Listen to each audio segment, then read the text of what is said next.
Hi, this is Jim Collins. I'm the creator of DNAMatch for the iPad.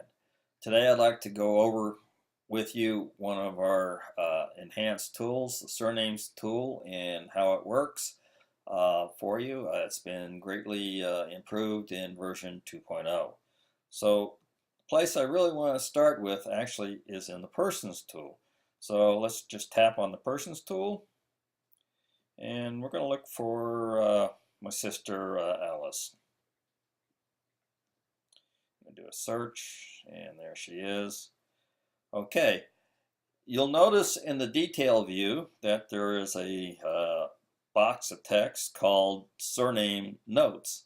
This is an editable text field. It is text, it is nothing else, and it contains a list of comma-separated names. Those names can come from a number of different places, 3 to be exact. 1, you can enter them yourself. 2, you can import them with family tree DNA profiles. And 3, you can import them with 23andMe profiles. It's up to you how you want to bring them in. Now, let me give you a warning about family tree DNA and 23andMe profiles. There are no standards. Nonetheless, they are a good source for surnames. So when you import them, in most likelihood, you are going to want to edit them and put them into some sort of sensical order, that being something consistent. Uh, in my opinion, it's best just to put them in by name. However, some people may put the location for a name behind it. When you put a location name, for instance, in the bottom there, you'll see house, HOWSE, and in parentheses house, HOUSE. That all becomes a surname. What's ever separated between 2 commas is a surname. So you really want to make sure what you're doing makes sense and is consistent, or you really are not using this feature correctly. So, as I said, this is just a note field. Well, not quite. You can associate a well-edited surnames notes field that is comma separated with the person. And so if I just tap on the associate person or associate surnames button, it will automatically associate those surnames. And if we scroll forward or up, if you will, we'll see that we've added 83 surnames, and we can view them. And here they are, just 83 surnames. This makes it quite easy to add surnames. We can do it in some other places. Let's take a look at a few other names here. I'm going to look at my brother Ed and see what he may have. So when we look at his profile, we see that there are no surnames whatsoever.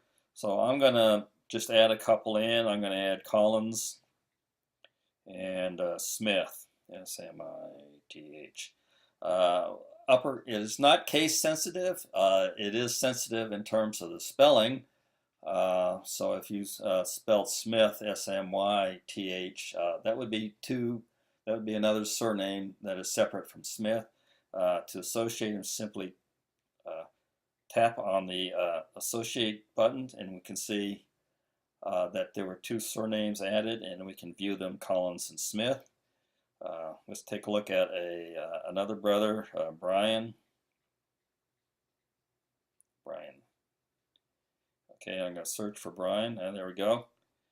If we take a look here, there's a list of 4 names here, but take a look down at the View Surnames, and the note to the left of View Surnames says there are 0 surnames associated with this person.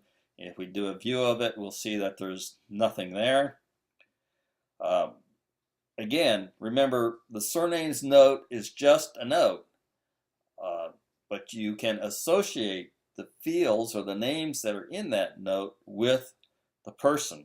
So tapping on the associate button, we've just added 4 surnames to this person. And if we take a look at the view, we'll see Jones, Collins, Brown, and Smith. It's as simple as that. Now we can look at one more person. I'll look at my sister Jerry. There we go. She has a whole bundle of them here. So we can simply tap on associate there. And if we take a look, there's 84 surnames. So that's one way of doing it. And we just added those. They were imported, or she entered these herself for herself. If you're the owner of the project, you probably need to add your own surnames to you. However, the people that you match with, when you load their profiles, they will have surnames there, and you'll want to edit those fields that come from either 23andMe or Family Tree DNA. All right, let's move on now to the actual Surname Tool. Again, the Surname Tool lists all of the surnames that you have. If you want to add a surname, you can do it here also. But when you add a surname at this point, it will not be associated with a particular person. So, well, let's add a surname for the heck of it. We're going to call it Blue, B-L-U-E. And I'm going to return it. It doesn't like it if I don't. And save it. So we've added Blue, and here we are, Blue. And we can see it says that there's nobody associated with it, and there is nobody associated with it. Let's go back to the Person tool. In this case, let's pick on my sister Jerry again. And we're going to search for her. And if we scroll down, we can add a surname. So if we want to add Blue to her, B-L-U-E, search. How about that? Add it. And basically we're done.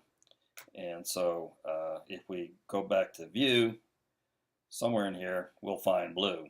There's Blue. How about that? Okay, so that worked fine.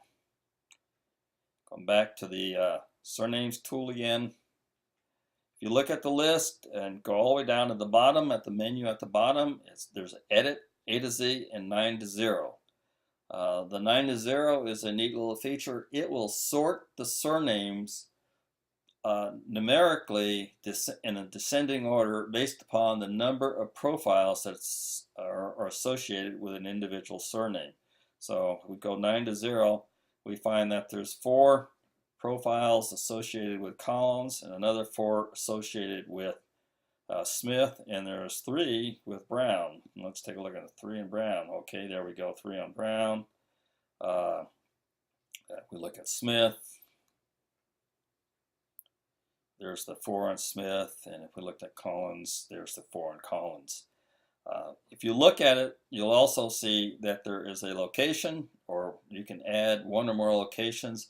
Locations are comma separated, so we can put comma France here for A and C E. When we add it in, make sure you save it, and it's been saved, and we go back and we'll see where was I? I was in Collins. There we go, we have France. Okay, so now let's take a look at the Matches tool where you can use the surnames. Go over to the Matches, and what I'm going to do is clear this one out and make sure I have everything else cleared. Yeah, I do. Okay, so let's take a look. You know, we added Blue to my sister, and she's the only one who has Blue. So let's take a look for Blue. B-L-U-E. Okay. I'm going to search for Blue. Yeah, we found it. Add it to the list of people that you want to limit this query by, surnames, if you will. Show matches. And here we go, and they're all my sister. The only ones who has any association with surname that. So let's go back to the match criteria again, and let's clear this one out.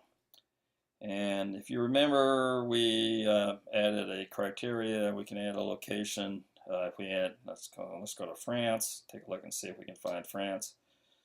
Again, return, show matches. This should find actually 4 different people, and it did. Alice, Jerry, Ed, and Brian for the 4 matches. So you can go back and forth. You can mix these up. You can have more than one surname in there, if you will, and it's quite a interesting way to, or a powerful tool, if you will, if you want to work with surnames. Okay, so I think that's about where we are, and thank you very much.